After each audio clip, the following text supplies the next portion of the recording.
Cet épisode commence avec Murat, qui rend visite à Candan à la clinique. Il lui confie qu'il a eu très peur en apprenant que la maison de Demir avait pris feu. Curieux et inquiet, il lui demande ce qui s'est passé. Elle répond qu'elle ne sait pas exactement, mais ajoute que l'incendie semble avoir commencé à l'extérieur. Murat, visiblement préoccupé, lui propose de venir vivre chez lui, arguant qu'il a une grande maison avec suffisamment d'espace.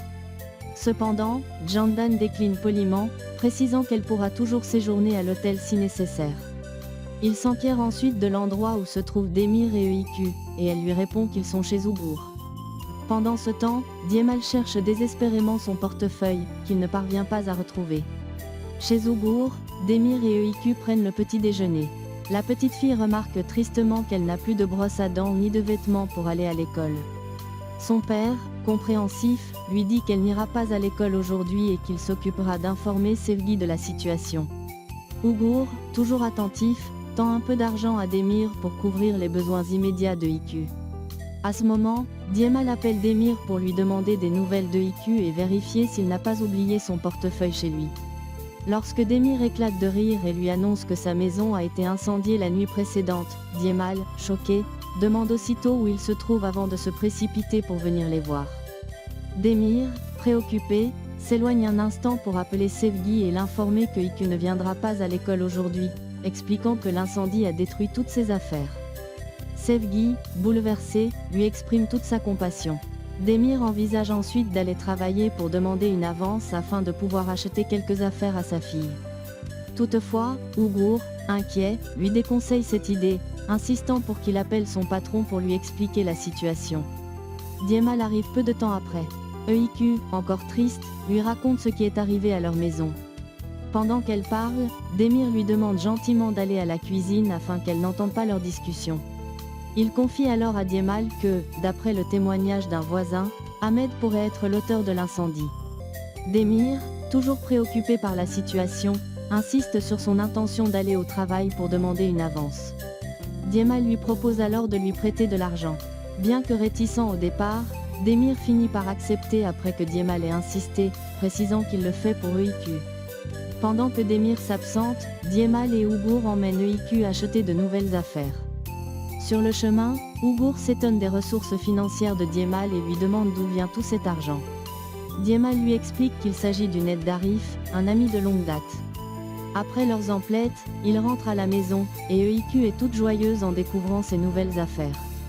En rentrant, EIQ aperçoit Candan et lui demande pourquoi elle est partie si tôt sans lui dire au revoir. Candan, visiblement gênée, demande à parler seule avec la petite. Une fois seule, elle lui explique qu'elle va vivre ailleurs pendant quelque temps.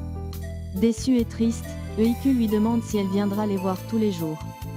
Candan, attendri, promet de le faire et couvre EIQ de baisers pour la rassurer. Peu de temps après, EIQ passe du temps avec Djemal en riant, ignorant Ougour. Quelques minutes plus tard, Demir arrive. La petite lui montre fièrement ses nouvelles affaires. Son père lui demande si elle a remercié Djemal, et elle répond que oui. Elle lui annonce ensuite que Candan était passé et lui a dit qu'elle allait vivre ailleurs pendant un temps. Intrigué, Demir demande à parler avec Ougour et Djemal, les entraînant à l'extérieur.